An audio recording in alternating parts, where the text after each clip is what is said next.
الحمد لله رب العالمين والصلاة والسلام على أشرف الأنبياء والمرسلين نبينا محمد وعلى آله وأصحابه أجمعين، أما بعد. أعوذ بالله من الشيطان الرجيم.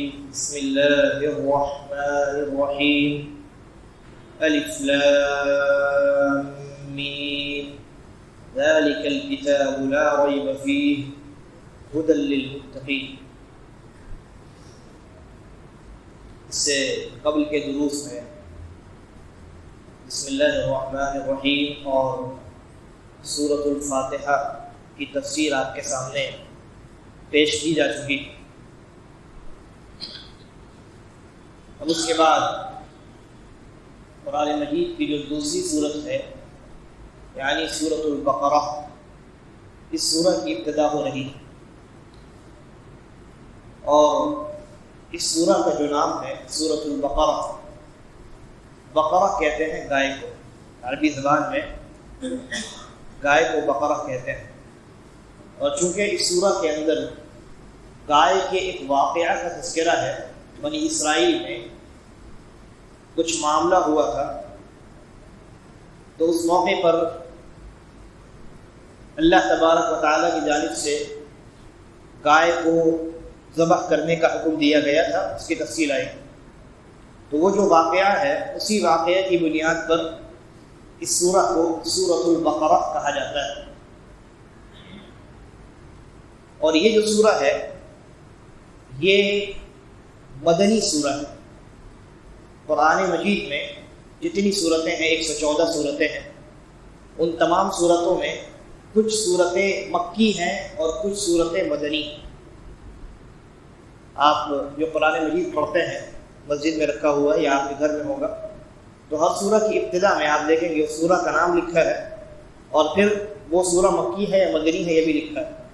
جیسے سورۃ الفاتحہ کے پاس لکھا ہوا ہے اس کے پہلے بسم اللہ سے پہلے سورۃ الفاتحہ مکیہ، اور سورۃ البقرہ سے پہلے لکھا ہوا ہے سورۃ البقرہ مدنیہ. تو اب سوال یہ ہے کہ مکی صورتوں اور مدنی صورتوں سے کیا مراد ہے؟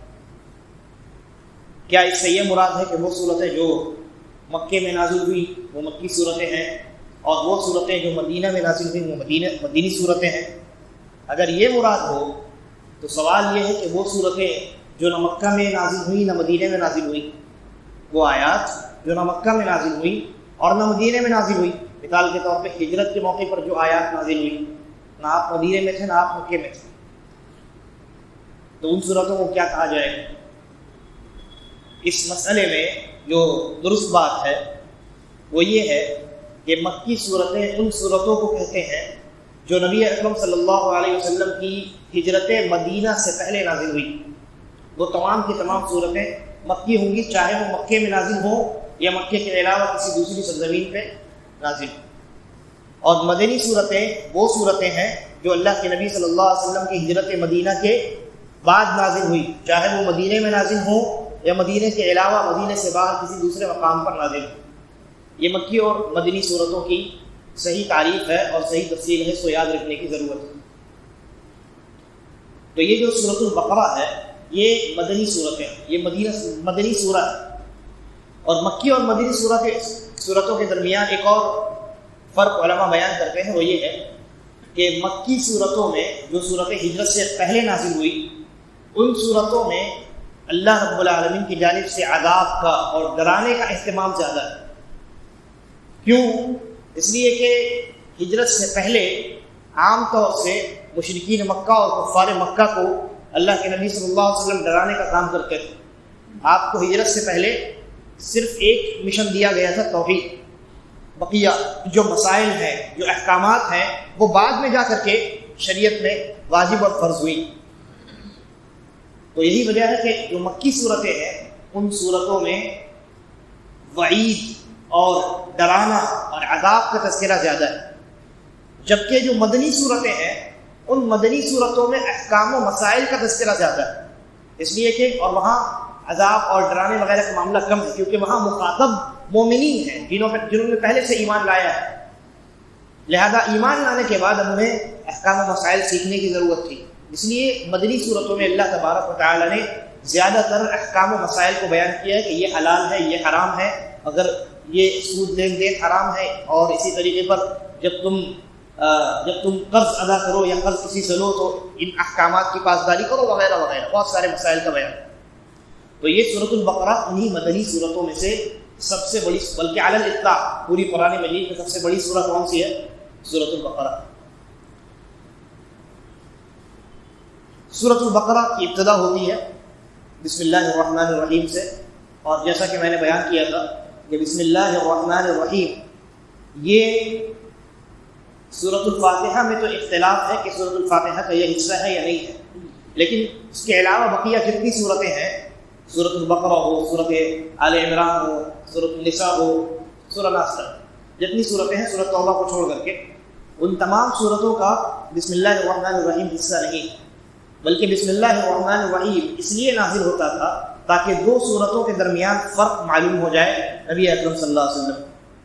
چنانچہ جب ایک صورت ختم ہوگی تو دوسری صورت کی شروع ہونے سے پہلے اللہ رب العالمین بسم اللہ الرحمن الرحیم نازل کرتا ہے، تو اللہ کے نبی صلی اللہ علیہ وسلم سمجھ جاتے ہیں کہ اچھا ایک سورہ مکمل ہو گئی۔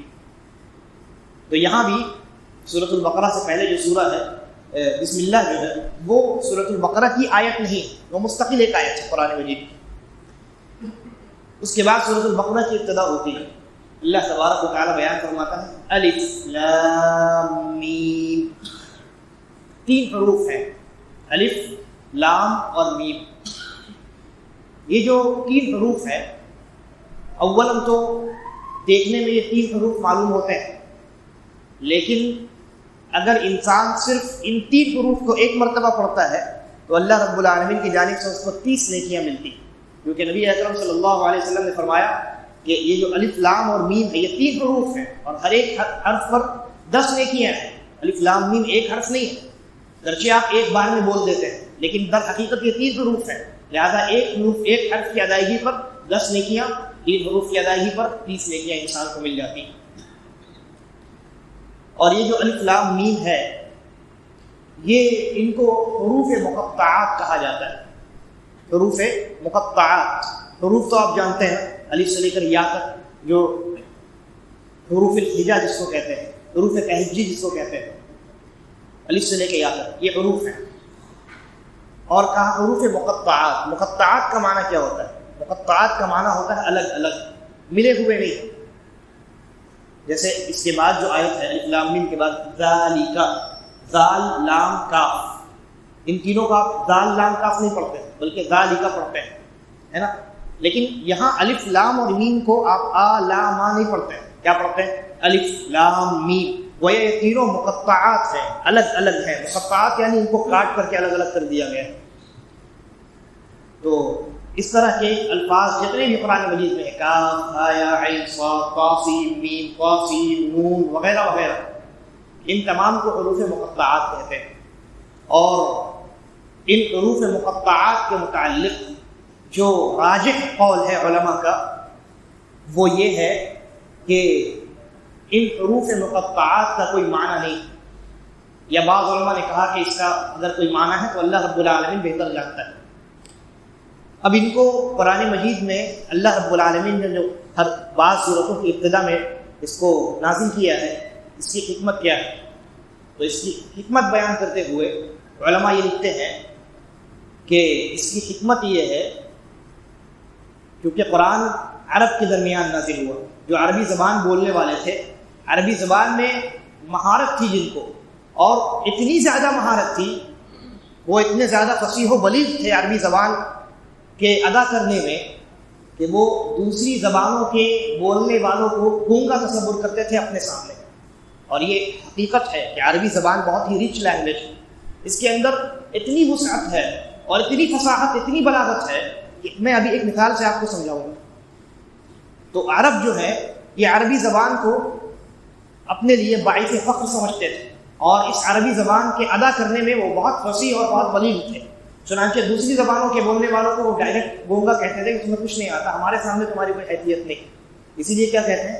عرب اور عجم کہتے ہیں نا، عربی لوگ اور عجمی لوگ۔ عربی لوگ یعنی عربی زبان بولنے والے، عجم کا معنی ہوتا ہے گونگا، عجمی یعنی گونگا انسان، تو وہ اپنے سامنے پوری دنیا کو گونگا تصور کرتے تھے۔ تو در حقیقت اللہ تبارک و تعالی نے ان حروف مقطعات کو نازل کر کے انہیں یہ چیلنج دیا ہے کہ تمہیں اگر اپنی عربی دانی پر بہت فخر ہے اور پوری دنیا کو تم عجم تصور کرتے ہو، گونگا تصور کرتے ہو، تو قرآن مجید بھی تو انہی حروف تہجی کے ساتھ مل کر کے نازل ہوا ہے۔ انہی حروف تہجی کا استعمال قرآن مجید میں کوئی نیا لفظ، کوئی نیا حرف اللہ رب العالمین نے استعمال نہیں کیا، وہی حروف ہیں الف سے لے کر یا تک جن کو تم اپنے شاعری میں، اپنے نثر میں، نظم میں استعمال کرتے ہو، گفتگو میں استعمال کرتے ہو، محاورات میں استعمال کرتے ہو۔ تو اگر تم قرآن مجید جس کو اللہ رب العالمین نے نازل کیا ہے اگر اس کی برابری کر سکتے ہو تو ذرا کر کے دکھاؤ۔ در حقیقت یہ ان کو ایک طرح کا چیلنج ہے کہ جن حروف کو تم استعمال کرتے ہو اللہ نے بھی انہیں حروف کو استعمال کیا، لیکن اللہ رب العالمین کے قرآن کا لیول دیکھو اور تم اپنے نثر اور نظم کا لیول دیکھو۔ اگر تم یہ دعویٰ کرتے ہو کہ یہ قرآن اللہ نے نہیں نازل کیا، ٹھیک ہے، تم ایک کام کرو، قرآن مجید ہی کی طرح کوئی کلام پیش کر کے دکھاؤ۔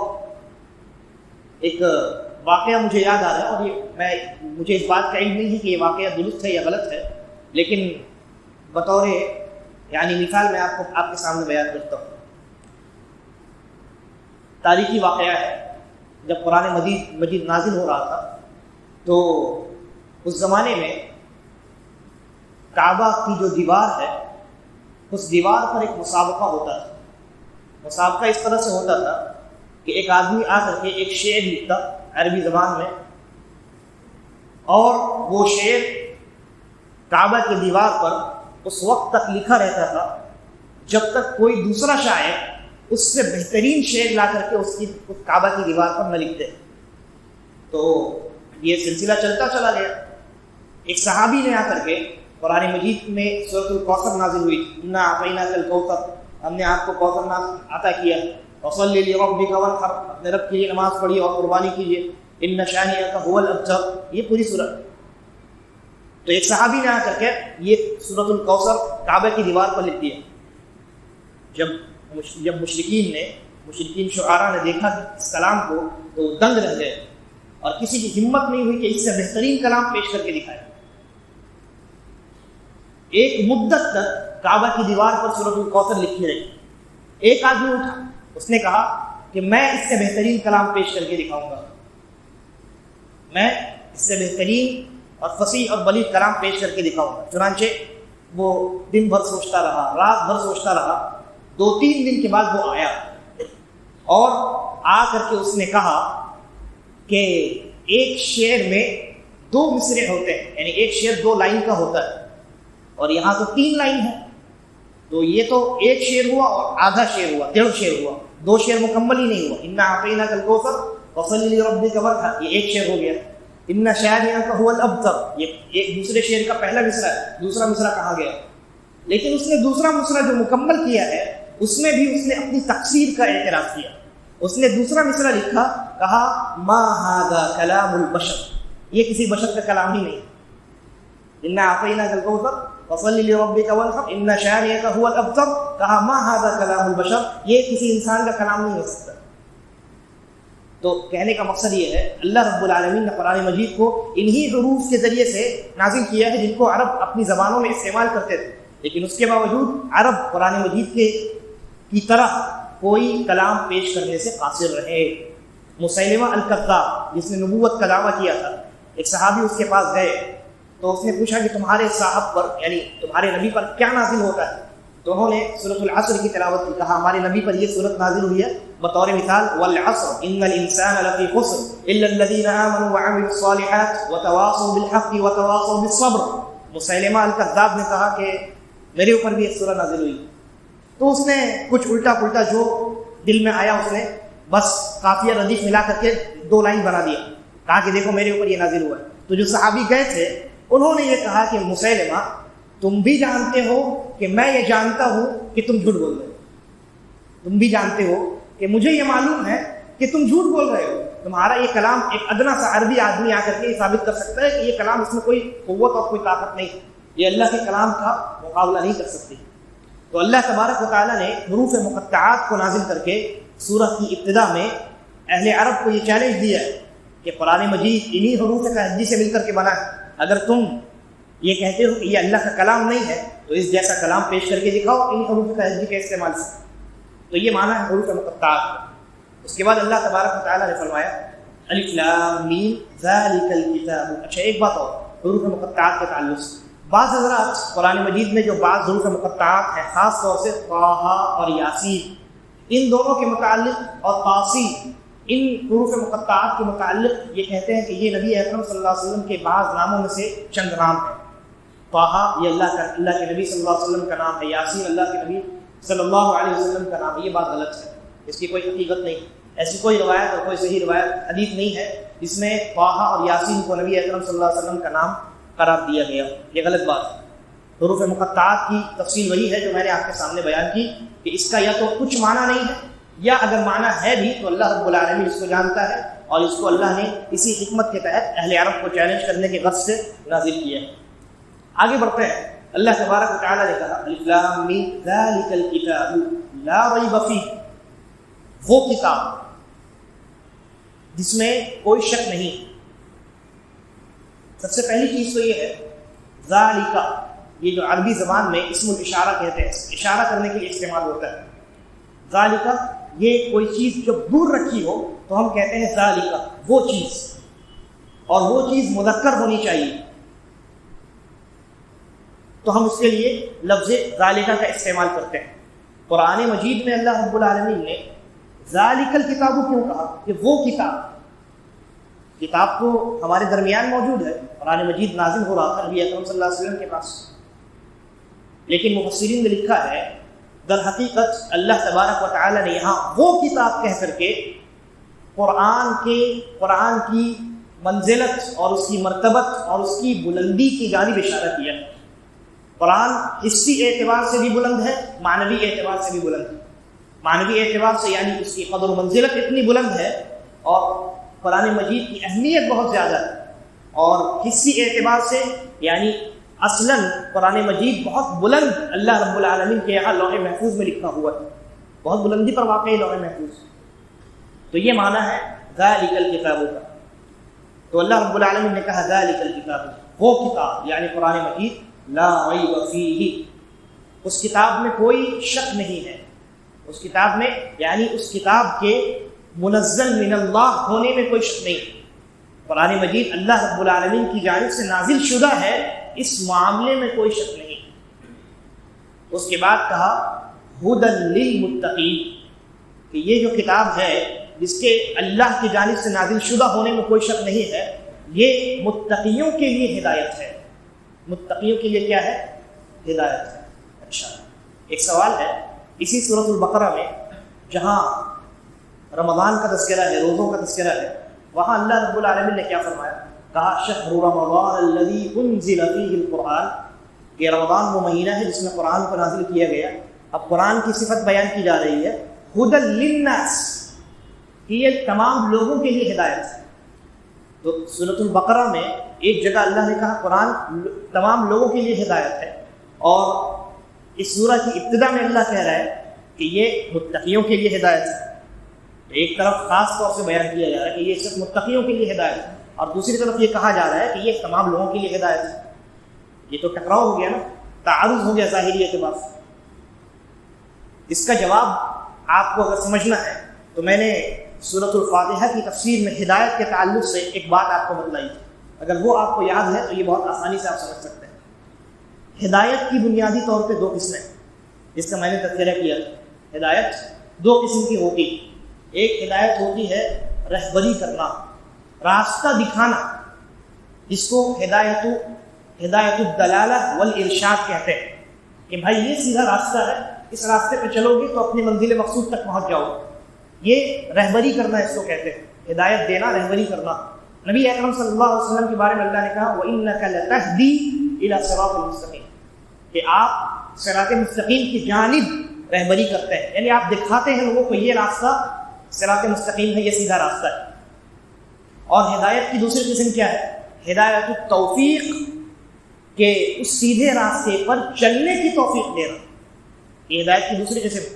پہلی قسم ہدایت کا راستہ دکھلانا، بتلانا کہ یہ سیدھا راستہ ہے. دوسری قسم اس سیدھے راستے پر چلنے کی توفیق دینا.